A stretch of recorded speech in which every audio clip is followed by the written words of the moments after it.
Ahora mismo nos encontramos en la fachada de la iglesia San Juan de Dios, pero no vamos a hablar de la iglesia, vamos a hablar de la Alcazaba de Murcia. Hoy en día no se conservan restos arqueológicos, pero tenemos un trazado hipotético, así que una de las partes de la Alcazaba era la iglesia, por eso estamos aquí. La Alcazaba era un tipo de palacio fortificado que se encontraba en las medinas típicas de los países musulmanes. Estaba fortificada siempre, a pesar de que luego había diferentes tipologías dependiendo de la ciudad. Si una ciudad era próxima al río, pues la Alcazaba tendía a estar más cerca del río, si estaba más cerca del mar o un poco más elevada. Pero todas estaban fortificadas. Gracias a las fuentes escritas sabemos que esta Alcazaba se encontraba al sur de la mezquita, frente al muro de la Qibla, y que era un gran espacio palaciego con diferentes estancias, y también tenía una mezquita privada. Esta es la parte que suele concordar con la iglesia de San Juan de Dios, es decir, donde estaría la mezquita privada de esta Alcazaba. Cuando nos ponemos a investigar sobre la Alcazaba de Murcia, hay diferentes teorías debido a que no se encuentran restos arqueológicos, y dependiendo del autor hay diferentes ideas, pero hay como una definitiva. Dicho esto, autores como Félix Ponzoa, en su historia de la dominación de los árabes en Murcia, nos habla de una hipótesis de que la Alcazaba se dividía en dos. Una Alcazaba un poco más principal, que se correspondía a las estancias, y otra que era está debajo del actual ayuntamiento, y que era una parte diferente.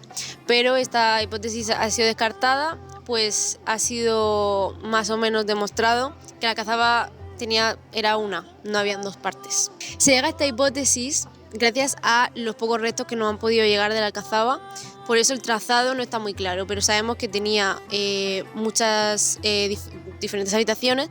También tenía norias que estaban extramuros, es decir, no estaban dentro de la Alcazaba de por sí, pero sí que esta fortaleza estaba llena de diferentes elementos que nos hacían saber que aquí residía el gobernante en cuestión. También se ha podido documentar una pequeña alberca en esta Alcazaba, típica de las construcciones andalusíes. A su vez, esta Alcazaba tenía numerosas torres, porque estaba fortificada, también tenía torres para poder observar. Las fuentes nos dicen que la conquista de esta Alcazaba suponía una conquista total, es decir, que si un conquistador llegaba a la ciudad y conquistaba la Alcazaba, significaba que había conquistado de verdad la ciudad, pues era una fortificación muy difícil de penetrar, estaba muy segura y era muy difícil de poder conquistar en su totalidad.